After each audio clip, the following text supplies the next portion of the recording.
What if I told you there's a fabric capable of challenging both faith and reason? A piece of linen that holds secrets that even modern science can't fully decipher.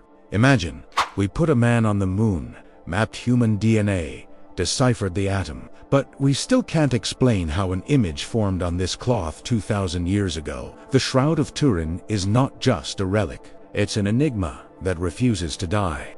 And the more science advances, the deeper the mystery becomes. Turin, Italy. Inside a climate-controlled display case, protected from light and time, rests a 4.2-meter-long linen cloth for millions of believers around the world. It is the true burial shroud of Christ. For skeptics and scientists, one of the most elaborate frauds in medieval history. But here's the problem that no one can solve. Both sides could be wrong, or both could be right in ways we don't yet understand. The year is 1898. An Italian lawyer named Secondo Pia points his camera at the Shroud of Turin for the first time in history. It's an ordinary night in Turin. He has no idea that he is about to change everything. In the darkroom, as he develops the photographic negative, he freezes. His hands tremble. What should have been an inverted and distorted image reveals a perfectly defined human face with precise anatomical details. The truth hits him like a lightning bolt. The image on the fabric was already a photographic negative, centuries before photography existed. Think about it for a moment. How could a medieval artist, with no knowledge of photographic chemistry, having never even seen a camera, create something like this? It's like finding a smartphone buried in the ruins of Pompeii. It's like discovering a quantum physics manual written in Egyptian hieroglyphs. It simply doesn't make sense. But wait, it gets weirder. The image doesn't penetrate the fabric. It exists only in the most superficial fibers, at a depth of 200 nanometers. To give you an idea of OR thin, that is, a human hair is 80,000 nanometers thick. The color isn't ink. It isn't dye.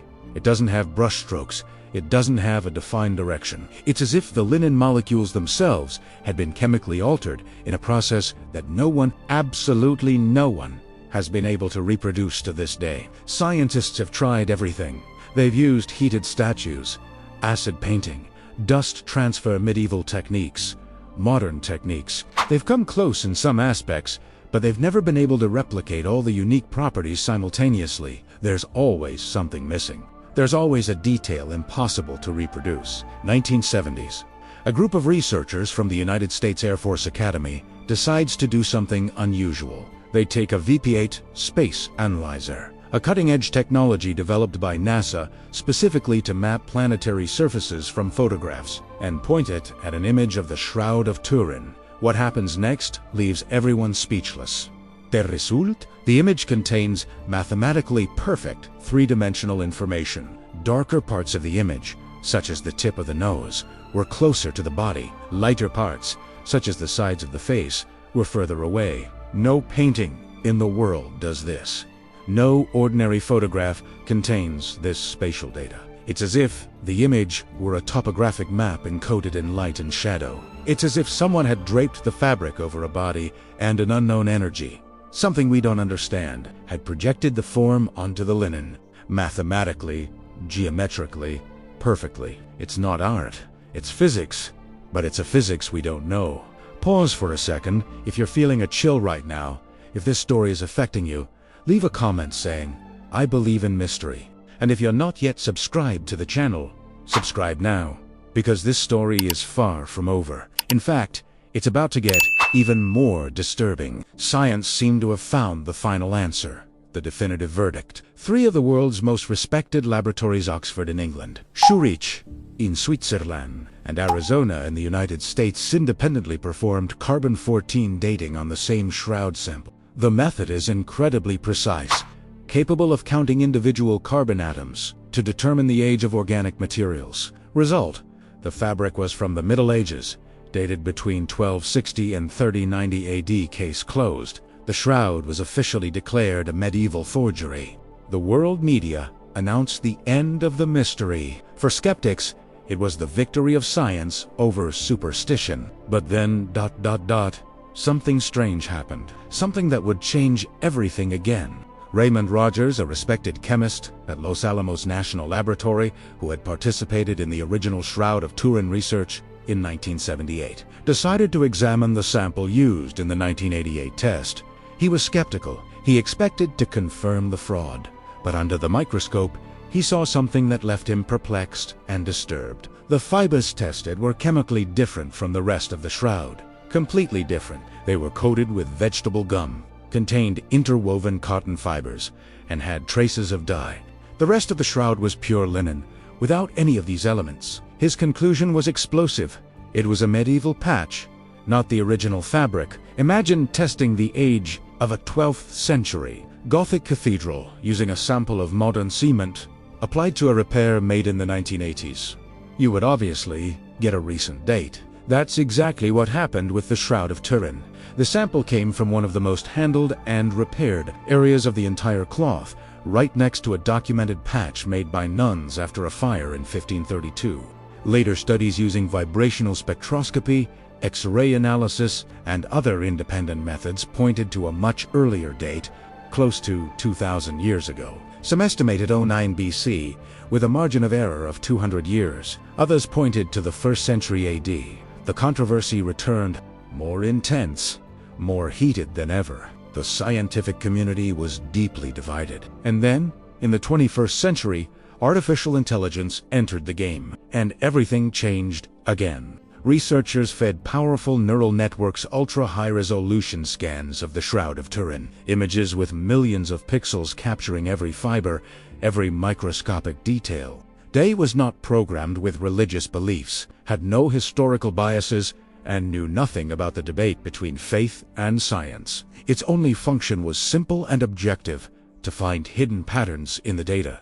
What she discovered left scientists literally speechless, unable to formulate explanations. AI detected a hidden layer of digital information, complex geometric symmetries, mathematical proportions that repeat throughout the image in a structured order. It's not just a man's face imprinted on the fabric. It's a meticulously organized dataset, like an invisible digital watermark, like a phantom barcode embedded in the fabric itself at a molecular level.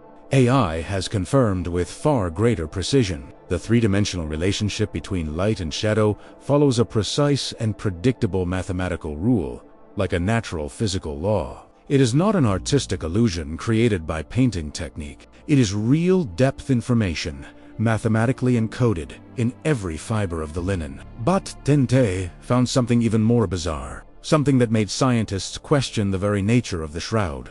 It detected what it called phase coherence lines, tiny parallel filaments of mathematical symmetry arranged at precise intervals, like microscopic barcodes invisible to the human eye. When the researchers translated these patterns into sound wave frequencies, something extraordinary happened. They produced pure harmonic tones, perfect musical notes that corresponded exactly to the same musical proportions used in the sacred architecture of antiquity, in Gothic cathedrals, in Greek temples.